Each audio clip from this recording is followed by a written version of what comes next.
আমির তো ভালোবাসি তোকে উপন্যাস লিখেছেন সালমা চৌধুরী। পর্ব 23। মেঘের পানে ক্ষিপ্ত নয়নে কিছুক্ষণ তাকিয়ে থেকে আবির দুপা পিছিয়ে সিঁড়ি দিয়ে নেমে গেছে। ডাইনিং টেবিলের উপর কাচের বক্স রেখে দ্রুত পায়ে মেইন গেট পেরিয়ে চলে যেতে নিলে আদি পেছন থেকে ডেকে উঠল, ভাইয়া। আদির ডাক আবিরের কান পর্যন্ত পৌঁছালো কিনা কে জানে, ফিরেও দেখল না। আবিরের অক্ষিযুগল আগ্নেয়গিরির লাভার ন্যায় লাল টুকটুকে হয়ে গেছে।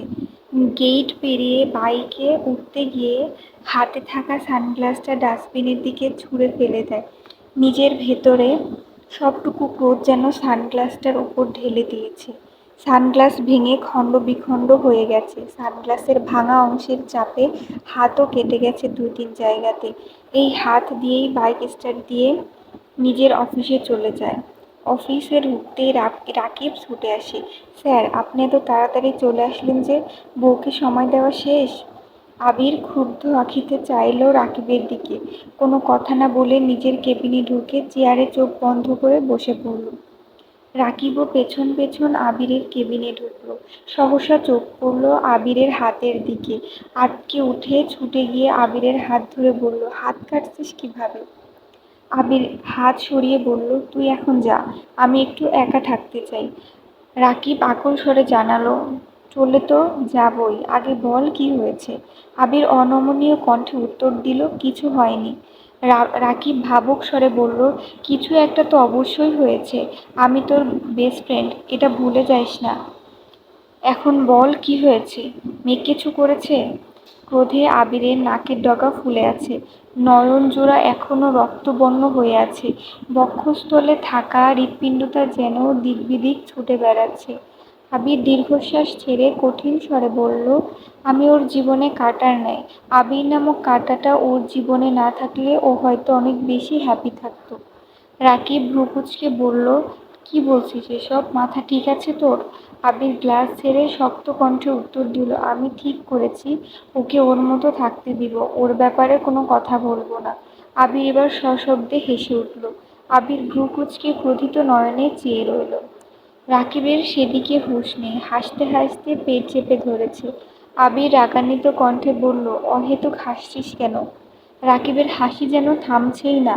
আবিরের কাছ থেকে দূরে গিয়ে বলে, বন্ধু, এত কিছু করেও যখন প্রেমিকার মন পায় না, তখন তার জন্য শুধু একটা গানই গাইতে ইচ্ছা করে। যার কারণে ছাড়লাম আমি জগৎ ও সংসার, তবু সে পাষাণ বন্ধু হইল না আমার। আমার দুঃখে কান্দে আকাশ, কান্দে রে জমিন, হৃদয় তুই পাষাণ বন্ধু এত রে কঠিন। তোর মনের পিঞ্জিরায় তুই কারে দিলি ঠাই, কারে এত করলি আপন পর করে আমার। তুই ভালো থাকিস বন্ধু, আমার সুখে থাকিস রোজ, তোর স্বপ্নে আমি আসবো ঠিকই নিতে তোর খোঁজ। আবির বসা থেকে উঠে দাঁড়াতেই রাকিব হাসতে হাসতে কেবিন থেকে ছুটে বের হয়ে নিজের রুমে চলে গেল। সারাদিনের ব্যস্ততায় সন্ধ্যা পেরিয়ে রাত হয়ে গেছে। অফিসের সবাই মোটামুটি চলে গেছে। রাকিবের গার্লফ্রেন্ড কলের পর কল দিচ্ছে। গার্লফ্রেন্ডের নাম রিয়া। আবির দেশ ছেড়ে যাওয়ার পর রাকিবের সঙ্গে একই ভার্সিটিতে ভর্তি হয়েছিল রিয়া। সেই থেকে ধীরে ধীরে বন্ধুত্ব, তারপর প্রেম। তাদের 2 বছরের রিলেশন চলছে। 4-5 বার কল করার পর রাকিব রিসিভ করে বলে উঠল, কি হয়েছে, এত কল দিচ্ছ কেন? জানো না এই সময় অফিসে থাকি? রিয়ার গলা দিয়ে কথা বের হচ্ছে না। কোনো রকমে বলল, আমাকে একটা ইনহেলার আর কিছু ওষুধ কিনে দিয়ে যেতে পারবা? রাকিব এবার চিন্তিত স্বরে বলল, কি হয়েছে তোমার? আজকে দুপুর পর্যন্ত বাসায় টুকিটাকি কাজ করেছিলাম, বিকেল থেকে শ্বাসকষ্ট হচ্ছে, আস্তে আস্তে বাড়তেছে মনে হচ্ছে। রাকিব কণ্ঠ ভারী করে বলল, তুমি জানো তোমার ডাস্ট অ্যালার্জি, তারপরেও কেন যাও কাজ করতে? আমি এসে কল দিচ্ছি, সাবধানে থাকো, বাই। রাকিব আবিরের কেবিনের সামনে দাঁড়িয়ে বলল, তুই বাসায় কখন যাবি? আবির ল্যাপটপের দিকে তাকিয়ে উত্তর দিল, একটু দেরি হবে। কেন? রাকিব বলল, রিয়া অসুস্থ, ওষুধ নিয়ে যেতে হবে। আমি কি চলে যাব? আবির চোখ তুলে চেয়ে বলল, সিরিয়াস কিছু? রাকিব মৃদু হেসে উত্তর দিল, না তেমন না, ওর তো সেই একটাই সমস্যা। আবির স্বাভাবিক কণ্ঠে জানালো, ঠিক আছে তুই যা, কোনো সমস্যা হলে জানাইস। রাকিব হাসি মুখে বলল, তুই কাজ শেষ করে তাড়াতাড়ি চলে যাস। আবির মাথা নিচু করে চুপচাপ কাজে মনোযোগ দিল। অন্যদিকে মেঘকে পড়াতে জান্নাত আপু এসেছেন। মেঘ মনের বিরুদ্ধে বাধ্য হয়ে পড়তে বসেছে। জান্নাত আপু কি পড়াচ্ছেন তাতে মেঘের কোনো মনোযোগ নেই। একরাশ বিরক্তি নিয়ে শব্দহীন বসে আছে। জান্নাত আপুর দিকে তাকিয়ে দেখল একবার। খুবই সাদামাটা একটা মেয়ে। গায়ের রং ধবধবে সাদা না হলেও চেহারায় অন্যরকম একটা সৌন্দর্য আছে। বোরখা পরা, সাথে সুন্দর করে হিজাব দিয়েছেন। মেঘ মনে মনে ভাবছে, আমি কি ওনার মতো সুন্দরী না? আমি কি আপনার ভালোবাসা পেতে পারতাম না আবির ভাই? পরদিন নাস্তার টেবিলে প্রত্যেকে উপস্থিত, শুধু আবির ব্যতীত।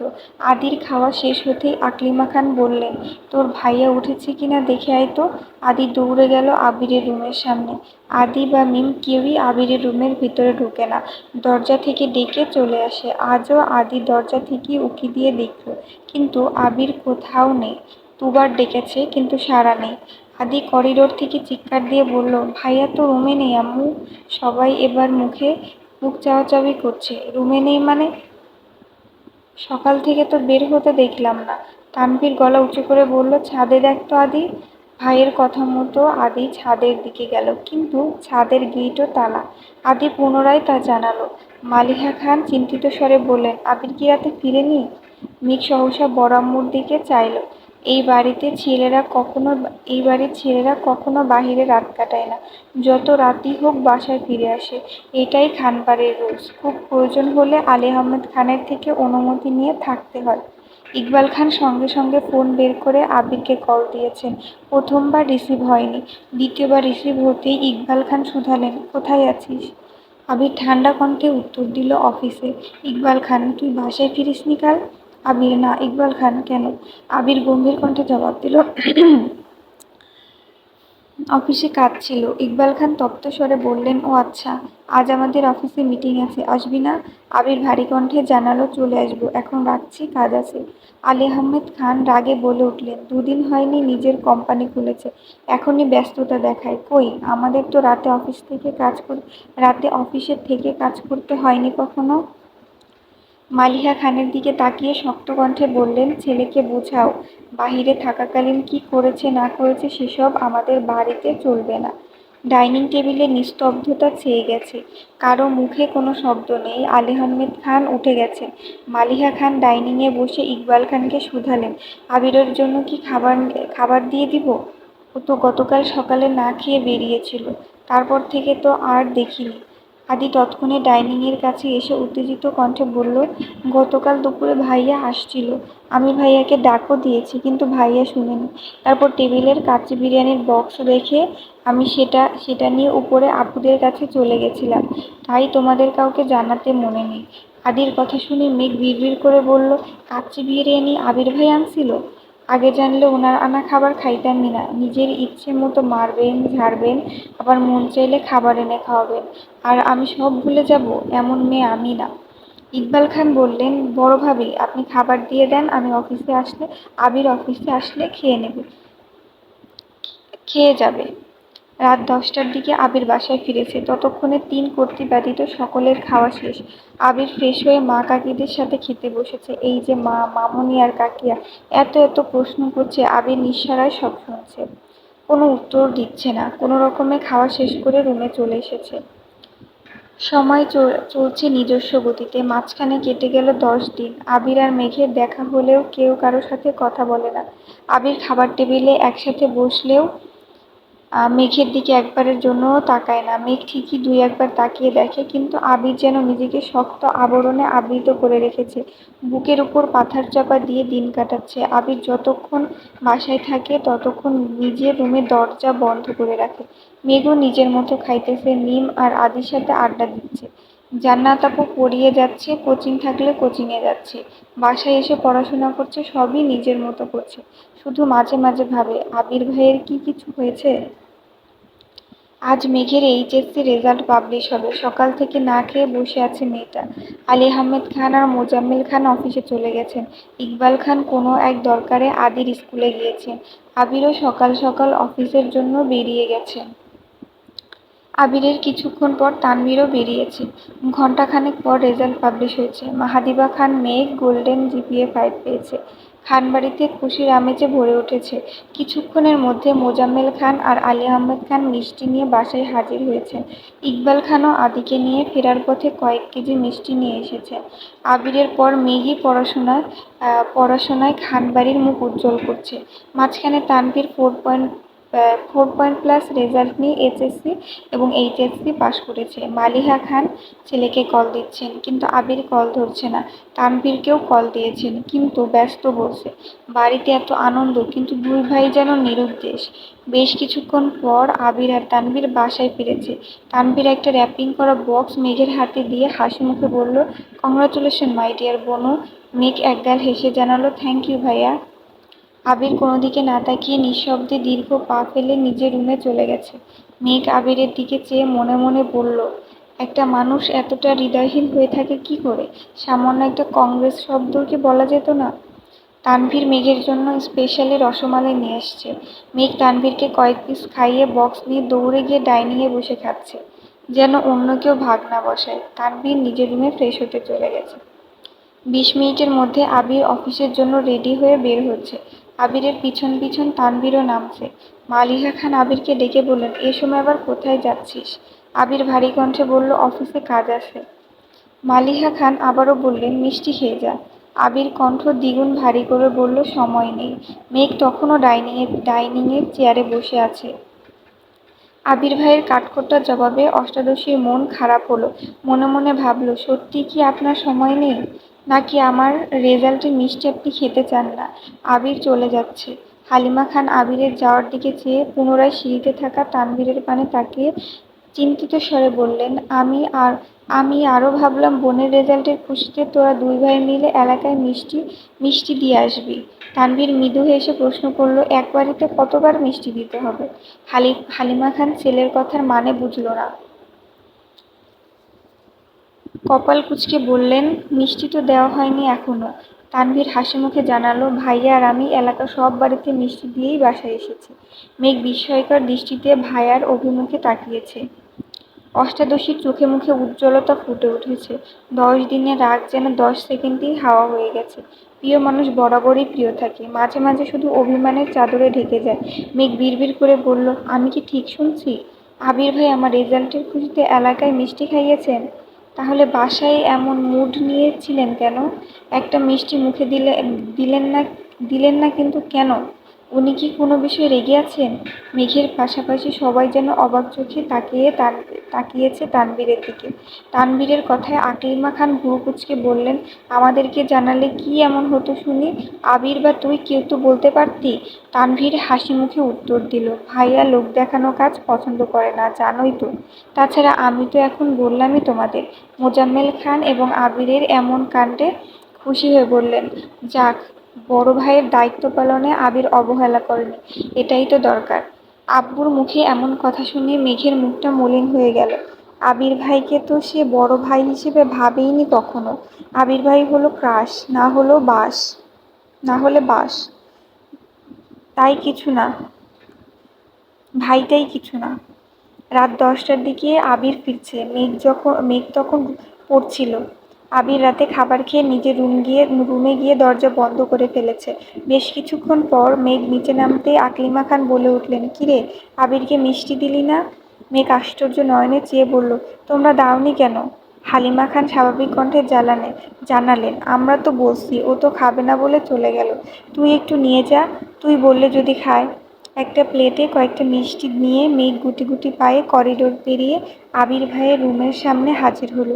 এক হাতে দরজা ধাক্কা দিতে বুঝতে পারল ভেতর থেকে দরজা বন্ধ। দরজা বন্ধ দেখে মেঘের খটকা লাগলো। আবির ভাই আসার পর থেকে কখনো দরজা বন্ধ করে ঘুমায় না, তাহলে ইদানিং দরজা বন্ধ করে রাখেন কেন? রুমের ভেতরে কম সাউন্ডে গান বাজতেছে। মেঘ মনোযোগ দিয়ে শোনার চেষ্টা করলো। এই অবেলায় তোমারই আকাশে নীরব আপোষে ভেসে যায় সেই ভীষণ শীতল ভেজা চোখ, কখনো দেখায়নি তোমায় কেউ, কোথাও ভালো নেই যেন সেই কতকাল আর হাতে হাত অবেলায়, কতকাল আর ভুল অবসন্ন বিকেলে, ভেজা চোখ দেখায়নি তোমায়। মেঘ ওষ্ঠ উল্টে বিড়বিড় করে বলল, আবির ভাই এত কষ্টে গান শুনছেন কেন? ব্যাপার কি? মেঘ দরজায় টোকা দিয়ে আস্তে করে ডাকলো, আবির ভাই। ভেতর থেকে কোনো জবাব না আসায় মেঘ উচ্চস্বরে আবার ডাকলো, আবির ভাই। সহসা গান বন্ধ হয়ে গেল। সিগারেট হাতে দরজা খুলে দিল আবির। পরনে কালো টি শার্ট আর ট্রাউজার, কপালে আর নাকে ঘামের বিন্দু বিন্দু পানি জমে আছে। সাথে সাথে জপজপে পুরা শরীর। ঘামে ঘামে জপজপে পুরা শরীর। অগোছালো চুল, শ্যামবর্ণের মুখশ্রী মলিন হয়ে আছে। নিরেট কণ্ঠে বলল, কিছু বলবি?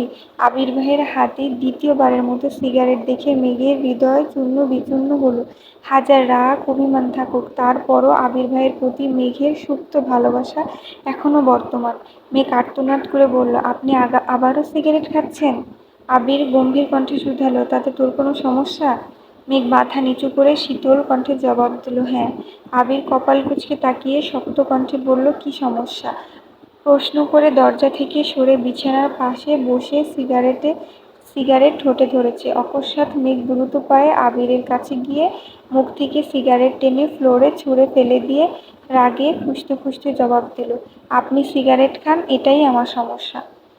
আবির আশ্চর্য নয়নে চেয়ে রইল অষ্টাদশীর লালিত মুখবিবরের অভিমুখে। মেঘ রাগে ফুঁসছে আর ঘন ঘন শ্বাস ছাড়ছে। আবার মনে মনে ভীত হচ্ছে, আবির ভাই যদি মারেন। তৎক্ষণাৎ নিজেকে সাহস দিল, মারলে মারবে, কিন্তু ওনাকে সিগারেট খেতে আমি দেখতে পারবো না। আবির ভারী কণ্ঠে শুধালো, কেন আসছিলি? মেঘের মাথা থেকে ওইসব চিন্তা সরে গেছে।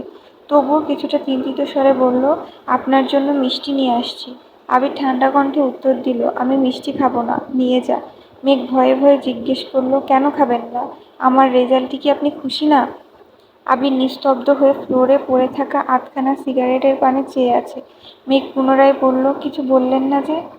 আবির গম্ভীর কণ্ঠে উত্তর দিল, তুই খুশি থাকলেই হলো, আমার খুশিতে কি আসে যায়? আবিরের নিরুদ্বেগ কণ্ঠে বলা কথায় মেঘের মনে কেমন যেন খটকা লাগলো। মেঘ চিন্তিত কণ্ঠে শুধালো, আবির ভাই, আপনি কি আমার উপর কোনো কারণে রেগে আছেন? আবির এক পলক তাকালো মেঘের দিকে, তারপর তপ্ত স্বরে বলল, আচ্ছা মেঘ, আমি যদি দেশ ছেড়ে একেবারে চলে যাই, তাহলে তো তুই এই বাড়িতে আনন্দে থাকতে পারবি, তাই না? মেঘ আশ্চর্য নয়নে চাইল আবির ভাইয়ের দিকে। বুকের ভেতরে হৃৎপিণ্ড ভয়ঙ্করভাবে কাঁপছে। এই 1.5 মাসেই আবির ভাই অষ্টাদশীর হৃদয়ের সবটুকু জায়গা জুড়ে অবস্থান করছে। আবির ভাই দেশ ছেড়ে চলে যাবে, এই কথাটাই কোনোভাবে মানতে পারছে না মেঘ। মেঘের সিক্ত নয়নজোড়ায় আবির ভাইয়ের প্রতি এক সমুদ্র ভালোবাসা স্পষ্ট প্রতীয়মান হচ্ছে। কণ্ঠ খাদে নামিয়ে মেঘ বলল, আপনি কেন চলে যাবেন? আবির রাশভারী কণ্ঠে বলল, যদি সত্যি সত্যি এমন হয় যে আমি চলে গেলে তুই বাড়ি ছেড়ে যাবি না, তাহলে আমি যত তাড়াতাড়ি সম্ভব চিরকালের জন্য দেশ ছেড়ে চলে যাব। তবুও তুই ভালো থাকিস আর এই বাড়ির রাজকন্যা হয়ে থাকিস সারা জীবন। মেঘের সমস্ত আকাশ ঘুরছে। আবির ভাই এত কঠিন কথা কেন বলছেন? তার কারণ খুঁজে পাচ্ছে না অষ্টাদশী। অনেক ভাবার পর মনে পড়ল 10 দিন আগের ঘটনা। মনে মনে ভাবল, তাহলে কি বন্যার সাথে বলা কথাগুলো আবির ভাই শুনে ফেলেছিল? মেঘ খানিকটা সময় নীরব থেকে শান্ত কণ্ঠে বলল, আসলে ওই দিন আমার খুব রাগ হচ্ছিল। জান্নাত আপুর কাছে পড়তে চাইনি, তবুও। আবির কণ্ঠ দ্বিগুণ ভারী করে বলল, জান্নাত পড়াতে না পারলে আমি আনতামই না। কেন? কেন জান্নাতকে এনেছি? কেন তোকে জান্নাতের কাছে পড়াতে জোর করছি? সময় সবটাই জানতে পারবি। শুধু একটু ধৈর্য রাখ আর পড়াশোনা কর মন দিয়ে। আর নতুন টিউটর আনলে তোর মানিয়ে নিতেও সময় লাগবে। এখন তোর হাতে এত সময় নেই। একটা কথা মাথায় রাখিস, আর যাই হোক, আমি তোর খারাপ চাই না, এতটুকু বিশ্বাস আমার উপর রাখতে পারিস। প্রথম কথাগুলো ভারী স্বরে বললেও শেষ কথাগুলো শীতল কণ্ঠে বলল আবির। মেঘ মনে মনে ভাবল, সত্যি তো, জান্নাতবাবু পড়ানোতে তো কোনো সমস্যা নেই, ওনাদের মধ্যে যাই থাকুক, তাতে আমার কি? মেঘ ছোট করে বলল, সরি আবির ভাই, আর এমন করবো না। আবির স্বভাবসুলভ ভারী কণ্ঠে উত্তর দিল, সমস্যা নেই, এখন তুই যা। মেঘ চিবুক নামিয়ে অভিমানী স্বরে বলল, আপনি মিষ্টি না খেলে আমি যাব না। আবির নিরেট কণ্ঠে বলল, বললাম তো খাবো না, তুই যা। মেঘ শক্ত কণ্ঠে বলে উঠল, বললাম তো যাব না, একটা খান। আবির এবার তীক্ষ্ণ দৃষ্টিতে চাইলো, কিছু বলার আগেই মেঘ আহ্লাদে কণ্ঠে বলে উঠল, প্লিজ আবির ভাই। সঙ্গে সঙ্গে আবিরের অভিব্যক্তি বদলে গেল, মুচকি হেসে বলল, ঠিক আছে দে। আবির ভাইয়ের হাসিতে মেঘ গলে পানি হয়ে গেছে। রোমান্টিক মুডে বলল, আমি খাইয়ে দেই মিষ্টি। আবির মৃদু হেসে জানালো, ঠিক আছে। মেঘ মিষ্টির প্লেট নিয়ে আবির ভাইয়ের কাছাকাছি এসে দাঁড়ালো। আবির ভাইয়ের শরীর থেকে আসা পুরুষালী গন্ধে মেঘের সর্বাঙ্গে ঝাঁকুনি দিল। আবির ভাইয়ের কাছাকাছি এলে মেঘ নিজের অস্তিত্ব হারিয়ে ফেলে। 10 দিনের রাগ, অভিযোগ, অভিমানরা যেন নিমিষে বিলীন হয়ে গেছে। আবির ভাই মানেই এক প্রকার নেশা।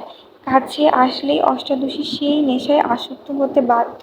হৃৎপিণ্ডের কম্পনের তীব্রতা ক্ষণে ক্ষণে বেড়েই যাচ্ছে। মেঘ ধীর হস্তে কাঁটা চামচে একটা মিষ্টি তুলে আবির ভাইয়ের মুখের সামনে ধরল। আবিরও চুপচাপ খেয়ে নিল। মিষ্টি খেয়ে আবির থমথমে কণ্ঠে শুধালো, আরেকটা কি খেতে হবে? মেঘ সঙ্গে সঙ্গে উপর নিচ মাথা নাড়ল। আবির মনে মনে বলল, তোর এই পাগলামি যেন সারা জীবন থাকে। মেঘ আরেকটা মিষ্টি এগিয়ে দিল আবির ভাইয়ের মুখের কাছে। আবির দ্বিতীয় মিষ্টি শেষ করে ছোট করে বলল, বস এখানে।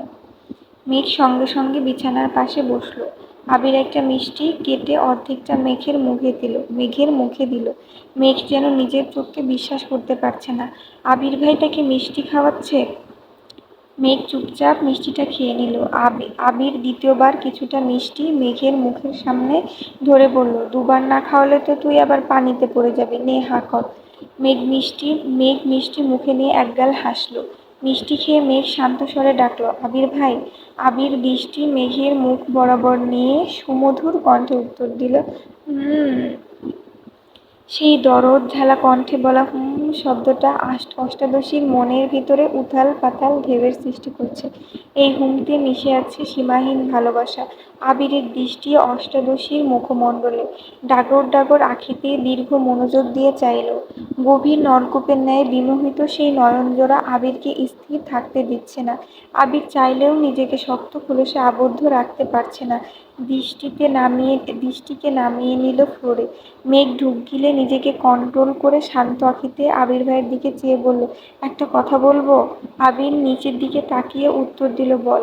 মেঘ ভীত স্বরে প্রশ্ন করল, যদি বলি আপনি আর সিগারেট খাবেন না, তাহলে কি আপনি মানবেন? আবিরের ঠোঁট কিছুটা প্রশস্ত হলো। দৃষ্টি তখনও ফ্লোরে। মনে মনে বলল, তুই বললে হাসিমুখে জীবনটাও দিয়ে দিতে রাজি, সেখানে সিগারেট আর এমন কি? আজ এই মুহূর্ত থেকে আমি সিগারেট ছাড়লাম, আর কোনোদিন ছুঁয়েও দেখব না, প্রমিস। মেঘ আস্তে করে বলল, কি হলো? আবির মেঘের দিকে আর চোখে চেয়ে বলল, ঠিক আছে, চেষ্টা করব। এতটুকুতেই মেঘ মহা খুশি। না যে করেননি সেই অনেক। মেঘ বুক ফুলিয়ে শ্বাস টেনে সাহস নিয়ে বলল, আরেকটা কথা জিজ্ঞেস করি? আবির ঠান্ডা কণ্ঠে বলল, বল। মেঘ ঢুক গিলে শীতল কণ্ঠে প্রশ্ন করল, চুল দাড়ি বড় হয়েছে, কাটান না কেন? মেঘের এমন প্রশ্নে আবির মুখবৎ হয়ে গেল। মেঘের দিকে তীক্ষ্ণ দৃষ্টিতে চেয়ে ঠান্ডা কণ্ঠে শুধালো, কেন, এভাবে ভালো লাগে না? মেঘ মিষ্টির প্লেট হাতে নিয়ে চুপচাপ উঠে দরজা পর্যন্ত গিয়ে পেছনে তাকিয়ে বলল, আপনাকে সবভাবেই ভালো লাগে, তবে এখন আপনার ড্যাশিং লুকটা মিসিং। কথাটা বলেই করিডোর দিয়ে অন্তহীন ছুটে নিজের রুমে চলে গেল। আবির দরজার দিকে চেয়ে নিঃশব্দে হাসছে। আগের 1 থেকে 10 পর্বগুলো একসাথে করে আমার ইউটিউব চ্যানেলে আপলোড করা আছে। যদি কেউ দেখতে চান তাহলে দেখতে পারেন।